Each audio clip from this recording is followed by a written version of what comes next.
But I want to start off, let's just start off by talking a bit about the difference between the undergraduate and the graduate experience. I saw from the registrants that many of you are upper-level undergrads looking ahead to graduate school. There are a few fundamental differences. One of them, of course, is funding. In general, in the STEM disciplines, so science, technology, engineering, and math, most students will receive full tuition support, plus a living allowance through a variety of funding sources, and we'll discuss some of those specific funding sources later. But generally speaking, you should not have to go into debt to complete a graduate degree in a STEM field. Your program will be focused on research, rather than completing coursework and exams as it might be as an undergraduate student. You will be focused either on your master's thesis or your PhD dissertation project and building research skills. The relationship with your faculty advisor is pretty important. You are expected to identify a faculty advisor, and part of the graduate program application process is doing some research and finding faculty members in different graduate departments whose research interests kind of align with your own interests and with whom you think you would like to work with throughout your graduate program. And if you can identify some potential faculty mentors during the application process, that person can even be kind of a sponsor or advocate for you during the application process. Of course, you can switch faculty advisors once you actually enroll in a program, but it's definitely advisable not to apply to a program blind without having identified a couple of faculty members whose research interests align with your own. Another difference is class size. Even if you're attending a graduate program at a large institution, most graduate courses are likely to be on the smaller side with a focus on discussion, group work, and research skills. And then finally, you have a lot of independence as a graduate student. Much of your time is going to be unstructured, and it's going to be up to you to make internal deadlines for yourself and to complete necessary tasks. It will be expected that you try to act as your own best advocate and really actively seek out help and advice from your peers, from your faculty mentors, and from others around you as needed. So jumping over to the topic of getting paid to go to graduate school, there are several different types of funding sources. So one type we call fixed funding, and we call that because it's kind of site-specific, meaning the funding source is really tied to a specific college or university or a specific department within college or university. And a good example of these are some common methods of support that you've probably heard of teaching assistantships and research assistantships. So a teaching assistantship, a TA, would require that you assist a professor in teaching an undergraduate level course. So you may be in charge of teaching lab sections, or you may hold office hours to help answer questions. You may help grade exams. A research assistantship is where you assist a faculty member in their research project, perhaps by collecting data, running experiments, analyzing data, even participating in writing up and publishing research findings. And these positions, they're offered by the department in which you're getting your graduate degree, and usually they cover your tuition, they cover your fees, and they provide some sort of small living allowance. And in general, the expectation is around 20 hours of work a week. There are other types of departmental fellowships available. One example are the IGERT and NRT programs. So IGERT, the acronym stands for Integrative Graduate Education and Research Traineeship. They are programs that are funded by the National Science Foundation. And there's a new program with a similar structure, but just a different acronym, which is National Foundation Research Traineeship. These two programs are focused on interdisciplinary doctoral research, and there are about 90 of them located at colleges and universities across the country. And the stipend is usually around $30,000 a year. Tuition and fees are covered. And they're supporting interdisciplinary doctoral degree programs. So these are STEM programs that may reach into the social sciences and possibly even business or arts, in addition to incorporating different aspects of, quote-unquote, hard sciences and engineering. And I think that I have a list of these. Let's see. I wanted to show you on our website just a full list of these so that you can get a sense for the breadth of these interdisciplinary programs. And you can just kind of read down, evolutionary primatology, solar utilization, neuroengineering, geometry, and dynamics. So you can see the breadth of these interdisciplinary programs. Those are neat opportunities. There are also likely to be a variety of other departmental fellowships that vary from department to department.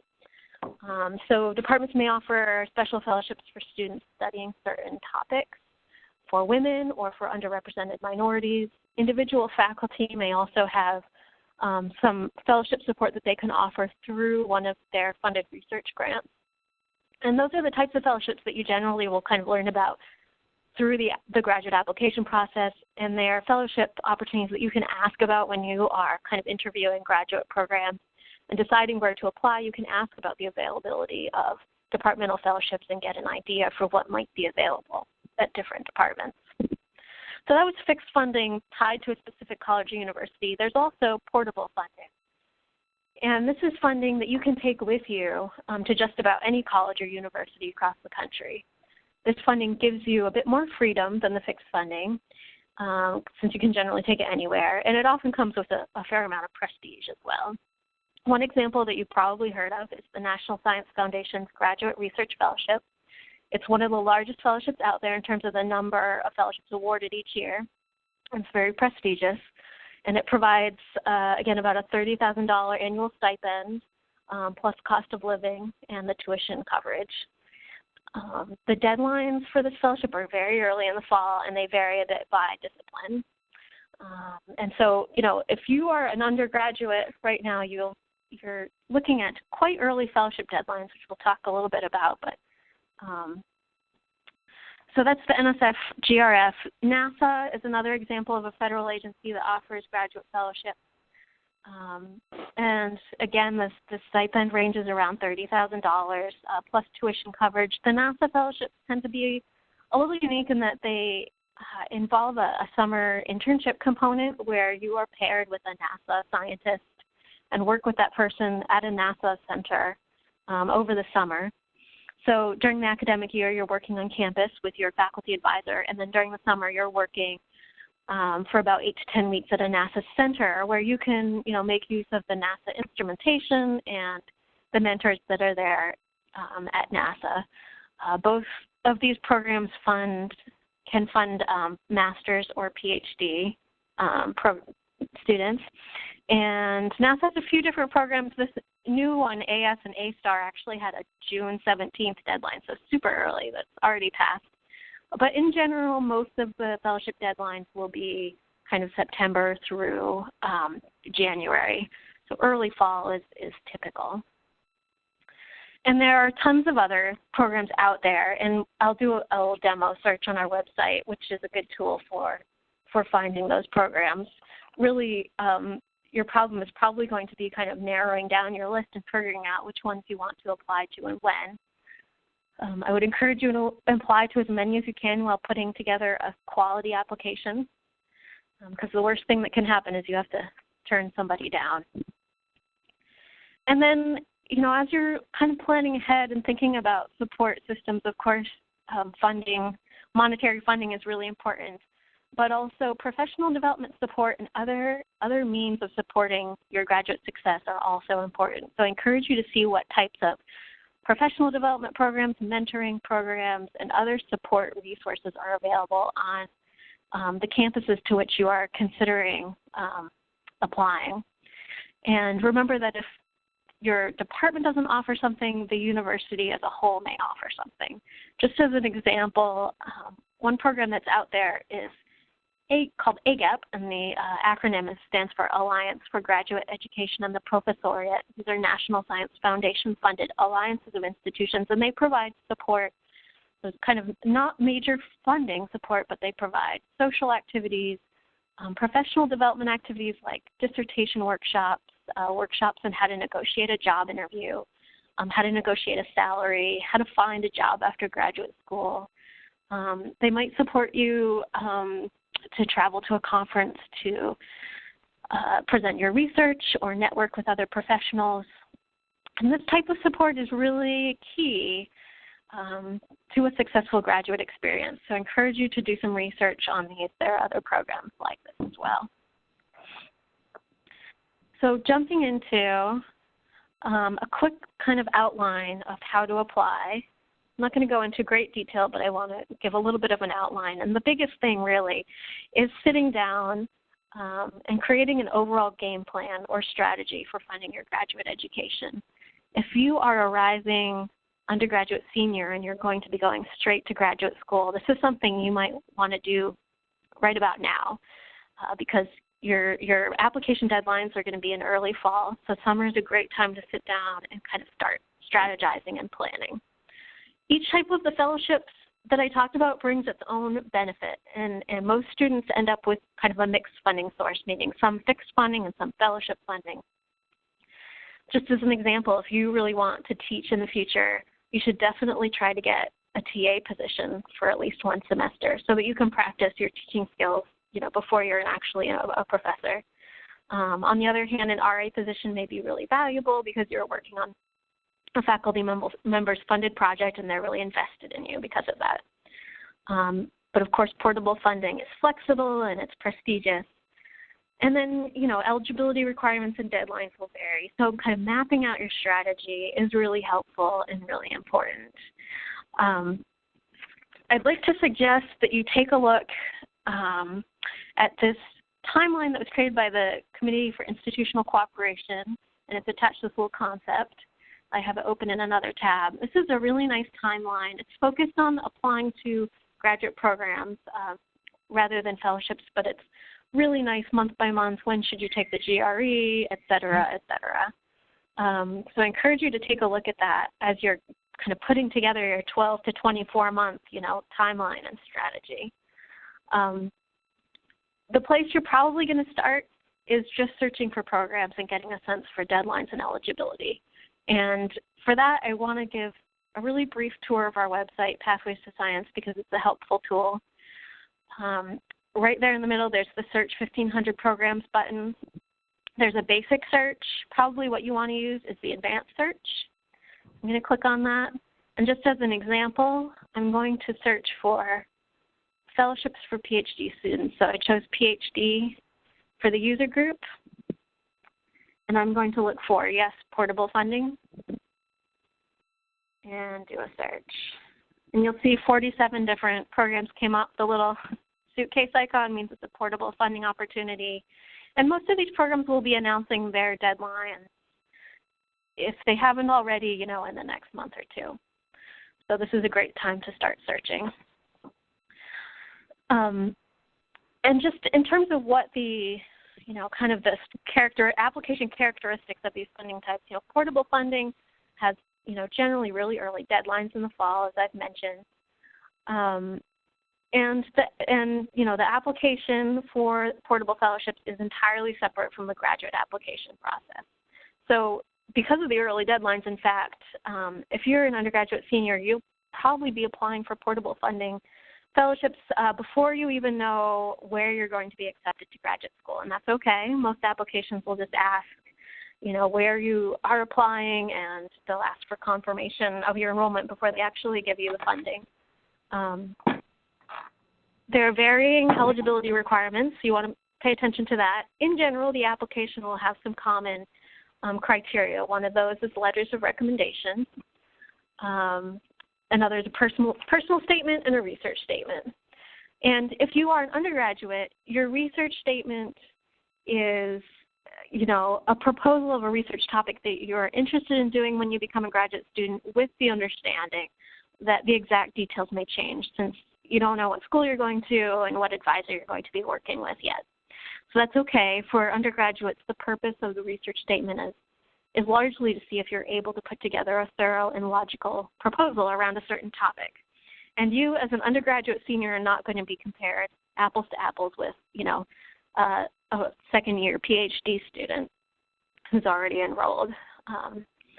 So you're going to be evaluated based on your level of study as well as your content. And attached to each of these concepts in the concept map are handouts with specific recommendations and suggestions on like how to get strong letters of recommendation and the components of a personal statement. I'm not going to talk about them here because I don't think we have time, but I would encourage you to explore those on your own time.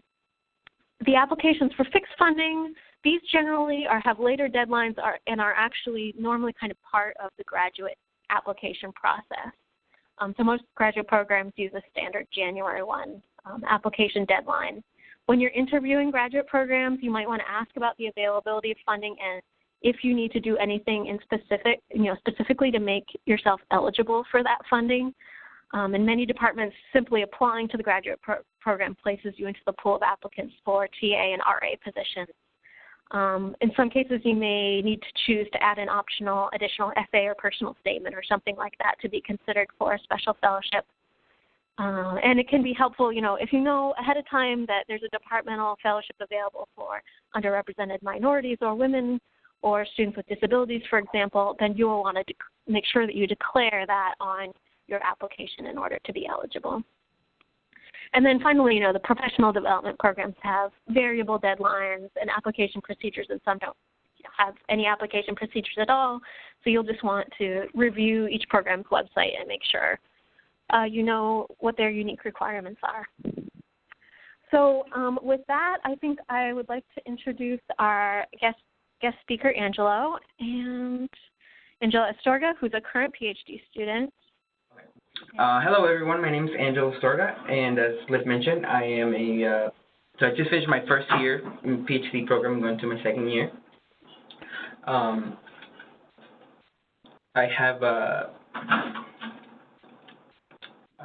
have some background information about myself.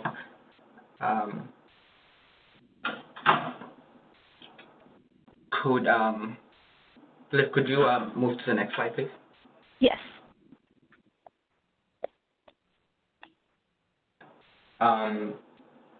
So I was born in Peru, and when I was about 9, I moved to the United States, and I've lived in Youngstown, Ohio, for about 13 years or so. I did my undergraduate at Ohio State University, and there I got a full tuition scholarship, and I majored in computer science. During my time as an undergraduate, I participated in the Summer Research Opportunities Program that allowed me to do undergraduate research at 2 other universities, the University of Iowa and Purdue University. And now, as I said, I am a PhD student at the University of Illinois, and my advisor is Professor Tao Shi, and my research focuses in software engineering. For the next slide, Liv, please. Given the topic of the talk today, I wanted to also show you some background information on the funding that I've received so far. As an undergraduate, on top of a full tuition scholarship, I also received 2 separate scholarships from the Hispanic Scholarship Fund. But perhaps more appropriate at the graduate level, I've received 3 types of funding that intersect with what Liv discussed earlier. One of them was just a scholarship through Google. The second one, the State Farm Companies Foundation Doctoral Fellowship, was a 1-year fellowship, and it was a departmental fellowship. And just recently I received the GEM Fellowship, which is a portable fellowship. And there are also many perks that include that we'll talk later about. Next slide, please.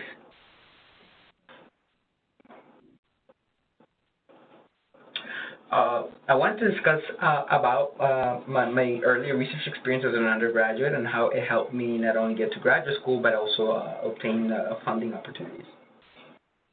My first research experience with Professor Stump at the University of Iowa was more of a introduction to research. There wasn't high expectations. It was more about sort of learning how to do research and learning how to conduct research. it was an invaluable experience to work with the faculty one-on-one for the first time and sort of learned not only research but theoretical concepts that helped me later on in not only my academic courses but in later research. Next slide, please.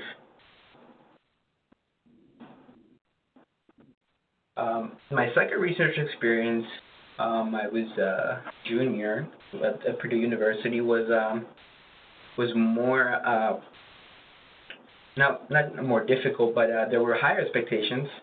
I was introduced to new topics, and the deliverables for this research experience were more significant. I had to develop, say, some software with tools that were product of previous research. So working with Professor Chiang, who allowed me to expand my expertise and gain new skills. And given that his lab was well known, it also looked good on my resume as I applied to graduate school, and so I applied to other research, other funding opportunities. Next slide, please. Now, as a PhD student, I've been working on 2 projects during my first year, and I've been able to make 2 conference submissions. Currently, now in the summer, I'm interning at Adobe Research in Cambridge, Massachusetts, and later on in the year, I will also intern at Microsoft. Next slide.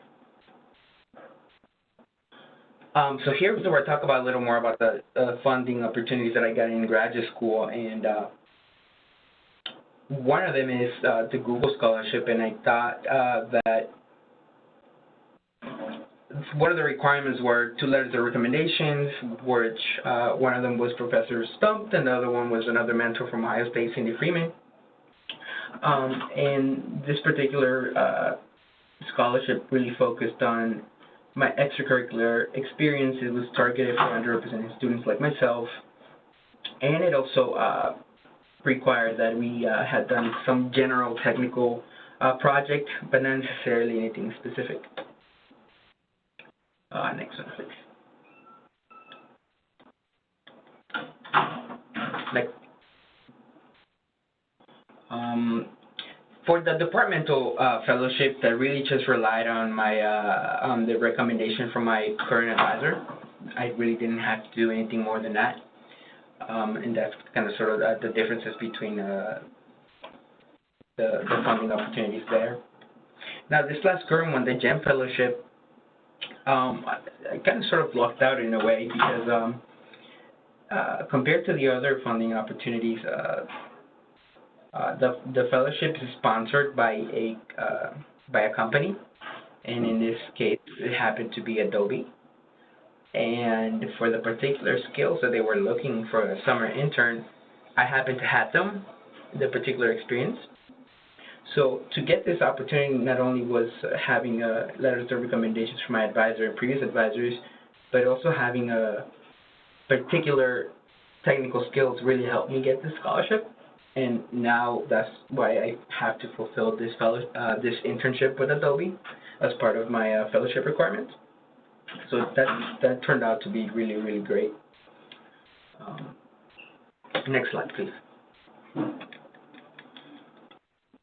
So I think to recap, kind of sort of the experience that I've had is, and the thing that I've struggled with is, it seems to me the letters or recommendations are really, really important. You know, besides the research statement and your personal statement. But even though they're important, there are things to consider. Different professors have different sort of reputation. Maybe they're more well known. That's important to consider. But they may or may not say things in a way that are meaningful. So it's important to consider that. Also, it's important to consider at what stage did you encounter this, your letter, the person who's writing your letter recommendation, for example, with Professor Stump, who I met very early in my undergraduate careers. More or less, he can talk about in the letter. He can talk about how I was young and I learned and I did very good, but he couldn't really talk about in terms of me contributing to a project and having the ability maybe to write a paper, submit a publication. So that's very important things to consider when you're selecting your letters when you're selecting the people that will write your letter of recommendations. I think this is a very, very important part of your application. And then I think it's worth looking into who is funding the fellowship, and whether maybe they're looking for, they're more technical based and talking about particular technical skills, or maybe it's more all around, and that way you can cater your application to what they are looking for. Things that I've learned and that I will use in the future for future opportunities as well. Next slide, please.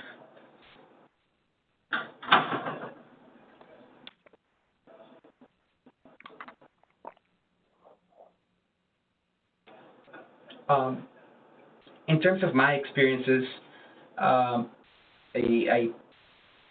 had many social leadership experiences outside of the classroom, but I also had many technical experiences. I had a part-time job at the Supercomputer Center.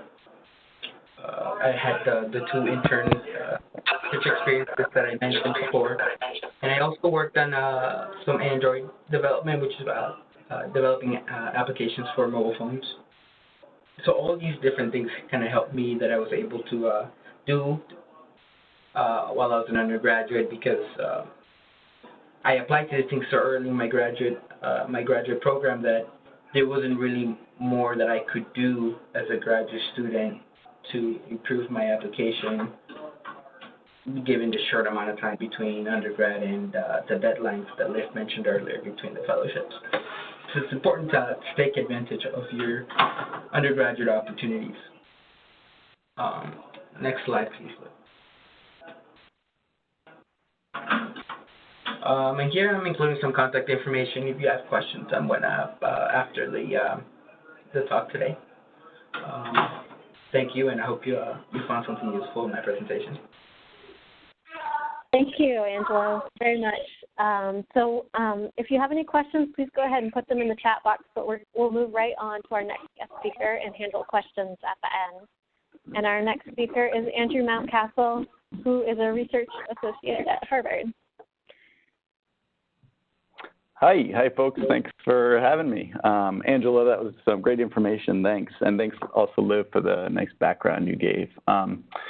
So a little bit about myself. I'm actually a biologist by training. I did my PhD in biology at the University of Washington. And then I started a postdoc in a lab in the biology department here at Harvard University a few years ago, and then have since moved over to a lab in the engineering school for this year.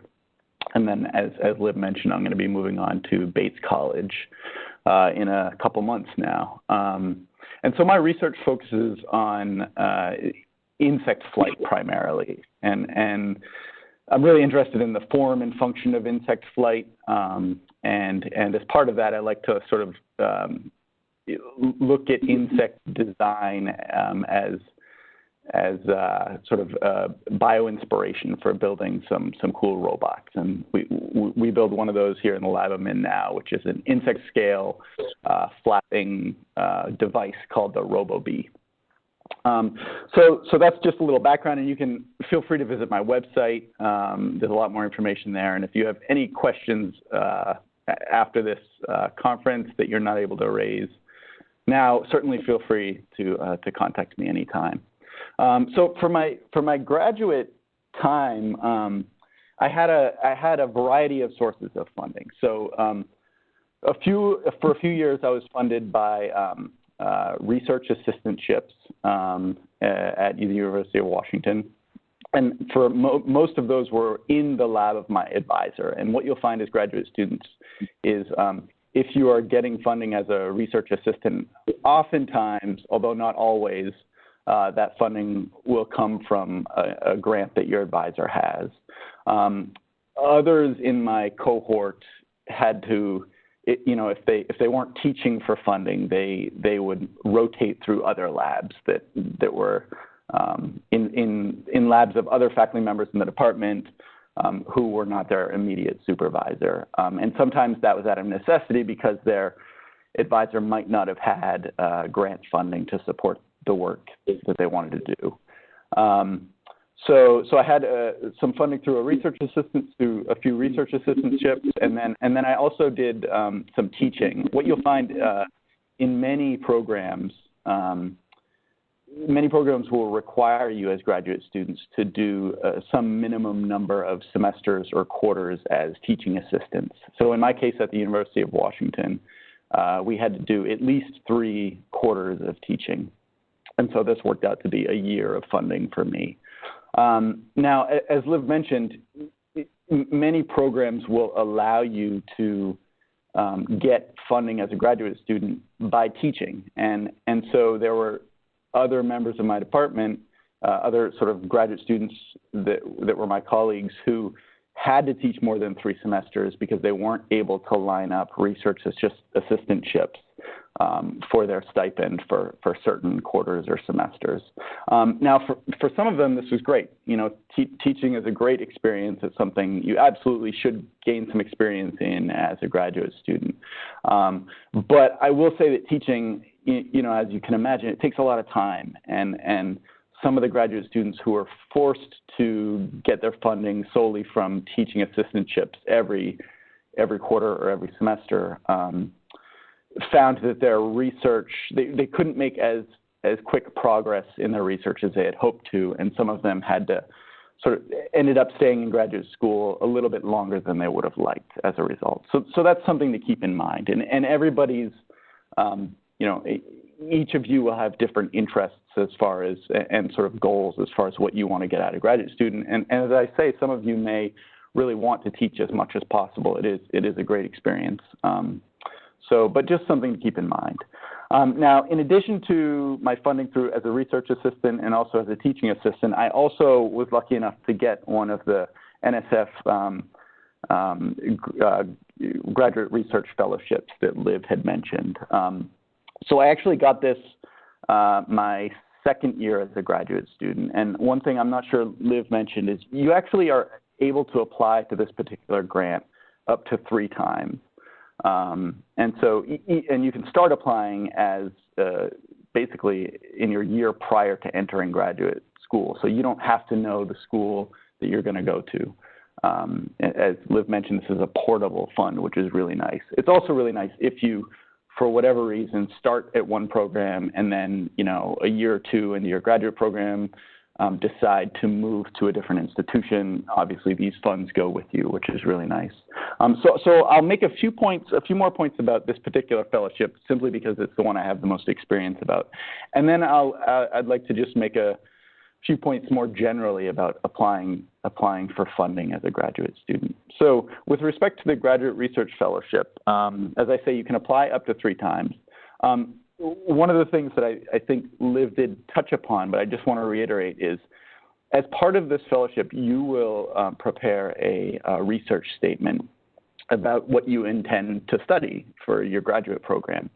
And what I think a lot of folks don't realize is while it's very important to, of course, take that research statement seriously and do your research and sort of make that as polished as possible, if you are funded through this grant, you have absolutely no obligation to pursue the research that you propose. So there's nobody looking over your shoulder. You don't, in fact, although you have to do sort of yearly reports on just sort of how you've spent some of the money and just sort of update the administrators on what you've been up to. Like I say, there's no obligation for you to pursue anything that's in your research statement. You can, in fact, go in a completely different direction. So So it's what they really want to see is that you're able to think logically as a scientist, synthesize information from prior work, and sort of put it together and in a way that sort of is logical and proposes what is a sort of natural progression of research in the field that you propose. So don't let the fact that you may not exactly know what you want to study as a graduate student, don't let that limit you from applying to this grant. So there's that. And then, so the last thing I would say about this grant in particular, but also really just about every grant that you may apply to as a graduate student is, at the end of the day, a lot of these are crapshoots. The folks who are evaluating these proposals, they're looking at just a few pages that you've written, and they're comparing it across, your package to, in some cases, thousands of others, and they only have a limited number of funds to give out. So, there were other folks in my lab who applied to this grant as well, and they are just really, really talented folks who've gone on to do great things in academia, and they, for whatever reason, were not awarded this fellowship. So my point is just, if you apply to these things, you will almost inevitably you are going to get rejected from some of your grant applications, and so don't get discouraged by that.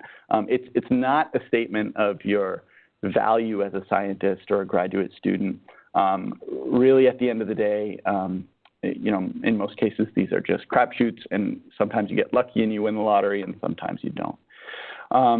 So moving on to just speaking more generally about applying to grants as a graduate student, I think that it's tempting, as you go through this process and start applying for this funding, it's tempting to think about applications which were unsuccessful as a waste of time. And so if there's one thing that I want to get across today with you, it's to recognize that it's anything but a waste of time, even if you get rejected. So for many of you, this will be your first opportunity or experience writing a grant application.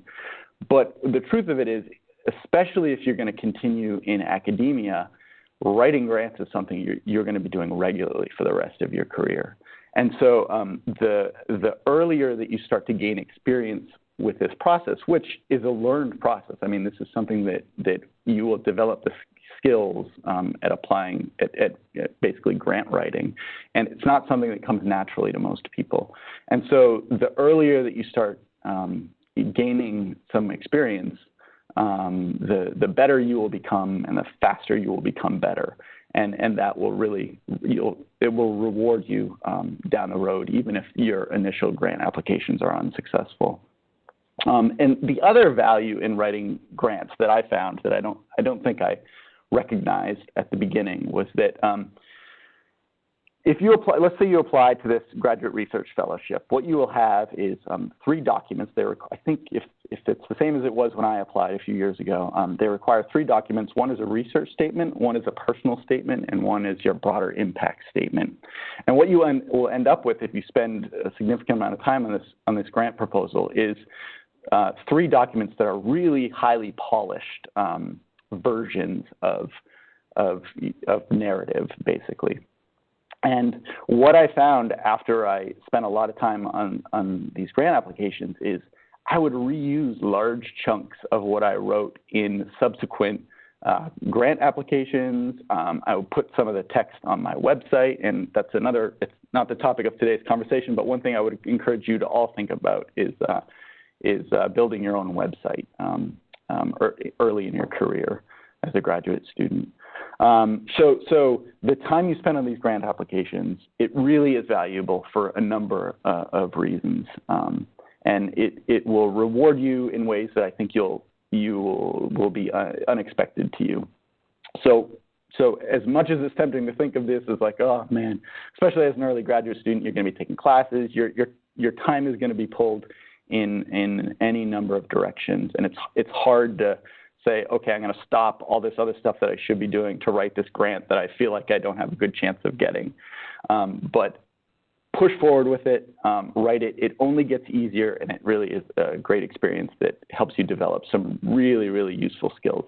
And those are really useful skills even if you decide to move away from academia down the road. I think one of the things that many folks in industry value is if you can write on your resume, hey, look, I have all this experience writing grants. I think many employers will recognize the value in that. So just a couple other points here. So one of the things that both the University of Washington and Harvard provide is they had graduate level seminars that were designed to basically allow students to work on their grant writing. So this was a really cool thing. I don't know how common this is these days. I get the sense that not too many institutions do this, but in my mind, it's a great idea. So one of the things that I would really suggest you do as graduate students, both when you're visiting schools and if you end up at any institution, ask around and find out if there are graduate level seminars for grant writing. So this is like a total win-win for everybody involved, because as a graduate student, if you take a seminar course, you get credit for it. And so this is part of their sort of minimum credit requirements for your institution. And while you're gaining credit for it, you're also spending a lot of time writing these grants that are, of course, useful as you apply to these funding sources. Not only that, but you're doing it in an environment where you have other students doing the same thing. And so it's sort of this collective effort for everybody to sort of polish up their writing, their actual proposals, and you can bounce ideas off other students.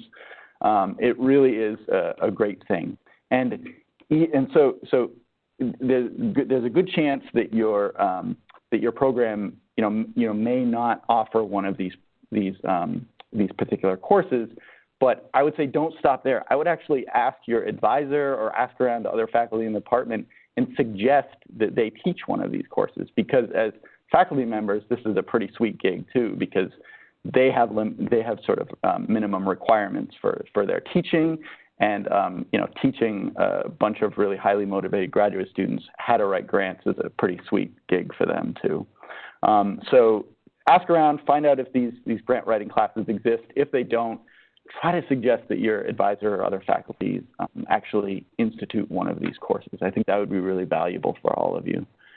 And then let's see, the last thing, what else did I want to say? Oh yeah, so the last point that I wanted to make just reiterates on some level what Liv was talking at the beginning of the conversation, which is as you start to think about your funding as a graduate student, start thinking about it now and really think about it when you're visiting schools. One of the things I strongly encourage you all to do is ask other graduate students as well as faculty members of the department that you're interviewing at where graduate students get their funding. Find out how many of them bring in external grants. Find out from the graduate students themselves, is it easy to get funding in the lab you're working in? Is this something that you can rely on when you're not teaching? Or are graduate students, you may find that in certain institutions, a large percentage of graduate students rely on teaching assistantship for their funding. Again, this may or may not be something that is appealing to you, but it's something that you should know going into this big decision. Okay, so with that, I guess I'll turn it back over to Liv, and I'd be happy to take any questions during the question and answer session.